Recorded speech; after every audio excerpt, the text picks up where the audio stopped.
Oh, hello. I probably don't need to tell those of you who follow this channel that we at Player's Perspective like to play video games. But did you know that we're equally passionate about board games? Things like Food Chain Magnate, PAX Premier, Kenny G's Keeping It Saxy, and of course the topic of today's video, the Insane Clown Posse's The Quest for Shangri-La.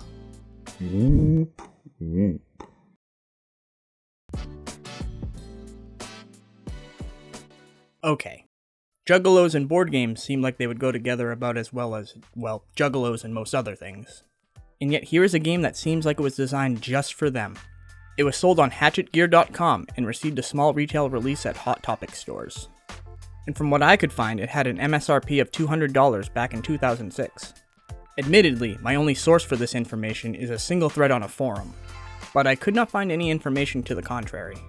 And fun fact, the game was designed by notorious gamer Robert Jumpsteady Bruce, brother of ICP founder Joseph Bruce, which is good news for fans of the source material. Also interestingly, according to BoardGameGeek.com, this is the only game that he is credited with designing. Though, I was able to find several other games that he helped work on, these being Morton's List, Pendulum's Promise RPG, and Into the Echoside deck building game. He may cover these at some point in the future, so make sure to subscribe if you don't want to miss out. So, what does a $200 board game look like? Nowadays, this might get you a massive Kickstarter project with custom plastic minis, professional art, and expansions, all coming in gigantic boxes that don't even fit on your shelf. Admittedly, this production does seem a bit lacking in comparison, but bear in mind that this was an indie project with a tiny print run. I'm sure that you've noticed that the art is very unique. I can understand if it isn't your thing, but to me it's like some kind of wonderful train wreck. The box itself is actually very sturdy and made out of a surprisingly dense cardboard. Inside, we find a large mounted board,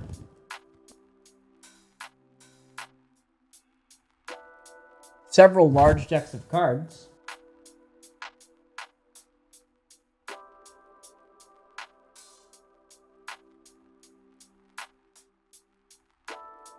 player boards and pieces, and some paper money. The same art style from the box is present on all of the components, except for the cache, which uses photorealistic images of Shaggy 2-Dope and Violent J. Now I doubt that everyone is familiar with these characters, so now might be a good time to bring you up to speed on the setting and theme of this game, the Juggalore.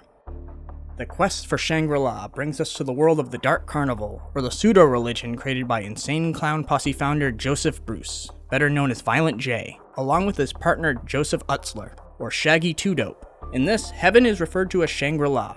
The Echoside is a place worse than hell, and the Dark Carnival acts as a filter where souls face judgment before being allowed to pass through.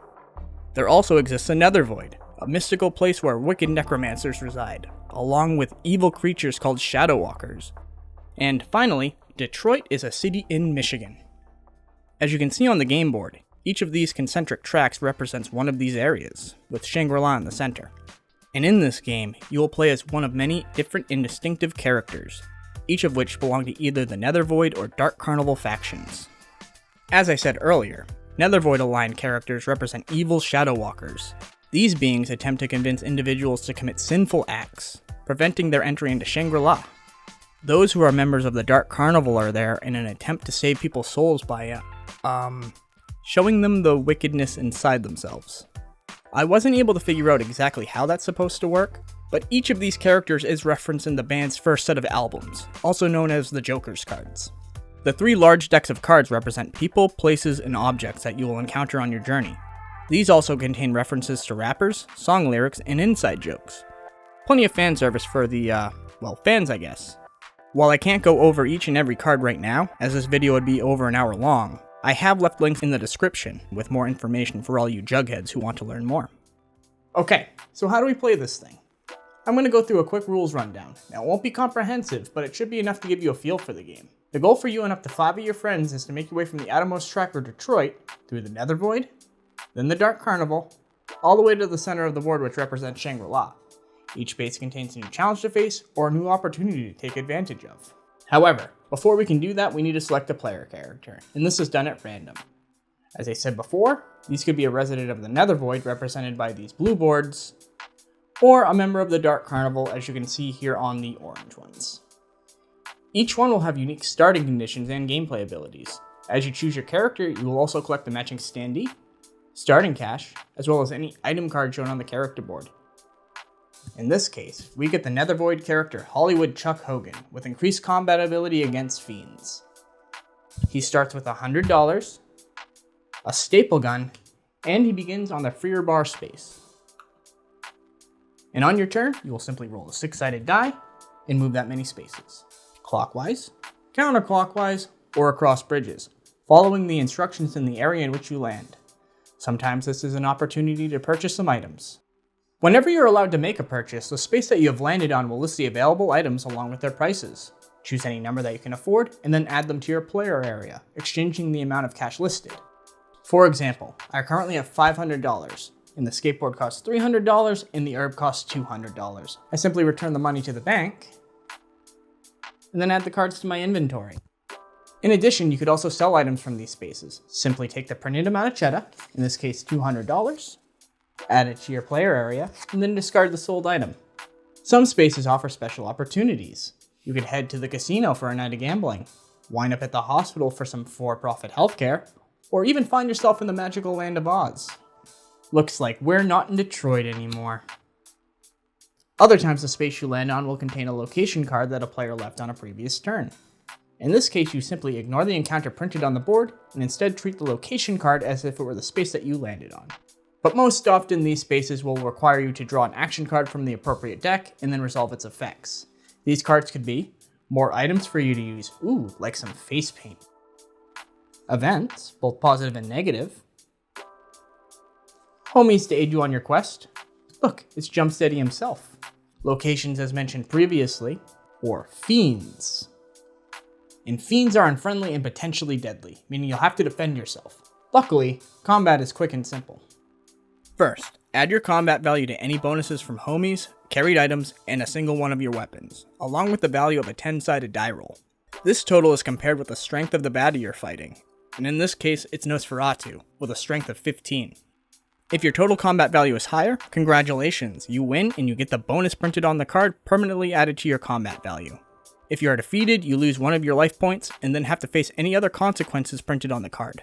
Now this fiend remains in this area to battle anyone else that might come wandering over. Uh-oh. It looks like we just landed on a space that already contained another player's character. What do we do now? Well, we have a couple options. We could just ignore them, and count the space like there was no one else there. Easy. Or we could be more friendly, and we can trade items and cash amongst ourselves. Or we could challenge them to a duel. This works about how you'd expect.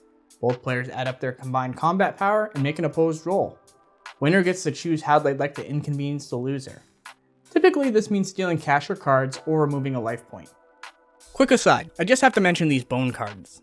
This deck is deceptive. It is small at just 13 standard size cards and you rarely draw them, but it contains some of the game's strongest punishments.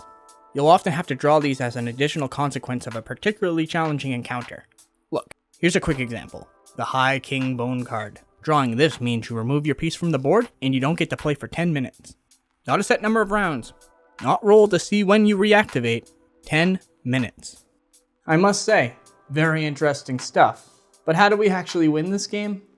Well, first we need to get our combat bonus all the way up to a value of at least 15. Only then can we cross the bridge to Shangri-La. Waiting here will be one of 10 different ending cards, and completing this task will grant you control of Shangri-La along with the win.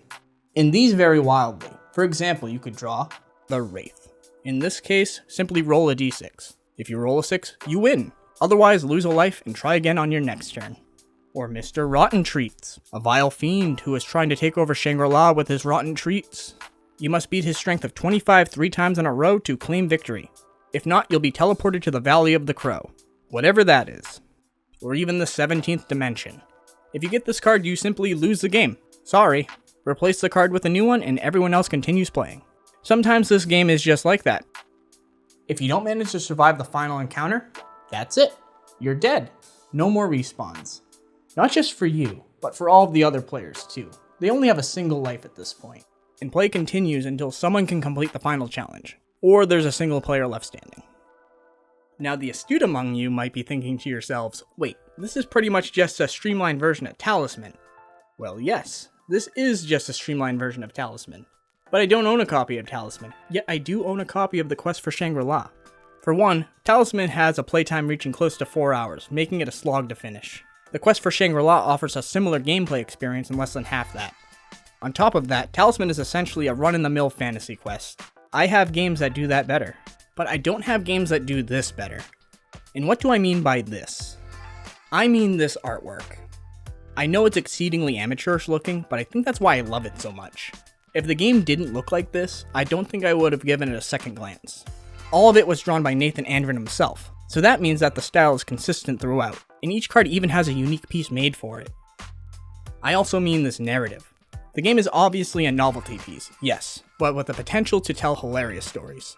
Every card has flavor text, or rationalizes its effects through lengthy descriptions, and these are really the heart of the game. Each card is so different from the others, making each draw exciting. Will you pull a diamond-encrusted chainsaw? Maybe a new Poo Boo sweatshirt? Hopefully you don't get the giant cuttlefish. He's a tough fight, and remains a problem even late into the game. Maybe your opponent drew the circus tent. Better hope they don't roll a 6, or else that's a quick and easy win for them. Always a welcome sight are the myriad people who can join you. These could be famous rappers, fictional nobodies, and references to what seem to be real-life Psychopathic Records employees. Was I supposed to know who Steve at the office is? I don't know, but he's my friend now, and he just gave me $500. How many other games do you know where you can pick up your homies in Detroit, ride through the yellow brick alleyway, busting some heads along the way, only for your parents to find out, get pissed, and then drag you straight home? That was the story of my last playthrough. Everything was going so well for me, and I was at the doorstep of Shangri-La, until these two said otherwise. Luckily, my opponent couldn't turn down my challenge of a backyard wrestling match, and it was anyone's game after that. I made for the ending card as fast as I could, in this case Malenko's Wand, which allows me to target anyone I choose, anywhere I choose, with damaging magical spells. No one stood a chance. Or at least that's what I thought. My opponent, with help from Netmaster Gordon, got a free ride to the Dark Carnival and was able to quickly join me in Shangri-La. There, they were able to wrench the wand from my grasp, and at that point, it was game over. They won. This game generates a different story with each play, and with 3 decks of action cards and 10 different endings, it will take several times through before you've seen it all. Finally, I mean this experience. This game is just simple fun. I know it'll take the right group, but if you find some friends who are willing to lean into what this game is, I'm sure you'll have a great time. Remember, this is coming from someone who plays a lot of board games. Some of my favorites come from Splotter, Uwe Rosenberg, and the 18XX family. I should hate something like this, but something about the atmosphere it can create is special. It has a classic board game feel, with a retro modern edge, if that makes any sense. Okay, this all sounds great. So what I'm saying is that you should all rush out and go find a copy of your own, right? Probably not. While this does make for a great filler game, I would never expect this to be the main focus for a dedicated board game night. Hanging out with friends and otherwise not doing anything, the Quest for Shangri-La shines in that role. Just don't expect it to do any heavy lifting for longer meetups. I should also mention that the game is very random. Most things come down to the draw of a card or a roll of the dice. In this context, I don't have a problem with that, but if you get upset when the winning player isn't necessarily the one who played the best, you might not want this. And the game has a sense of humor and it's very self-aware. At least I hope it is. It might not appeal to everyone, but it does try very hard. Some of it is genuinely entertaining, but a lot of it is cringy. And there are some other parts that show its age. For instance, its weird obsession with rednecks actually made me laugh, but yeah, not so much. After all, this was published in 2006, so there are some things that would never make it into a game today, even in an edgy game for edgelords. That said, these were surprisingly few and far between, and there was nothing as bad as I have seen in games like Ghettopoly, for instance. Finally, the asking price on the secondary market is much too high for what this is for just about everyone but the biggest ICP collectors. Or those with a weird obsession for obscure boutique board games with strange themes and garish artwork. But I'd say, if you find one at a reasonable price at a thrift shop or garage sale, snatch it up, grab some Faygo, put on the Wraith album, and you're just about guaranteed to have a goofy night of fun, whether or not you're down with the clown.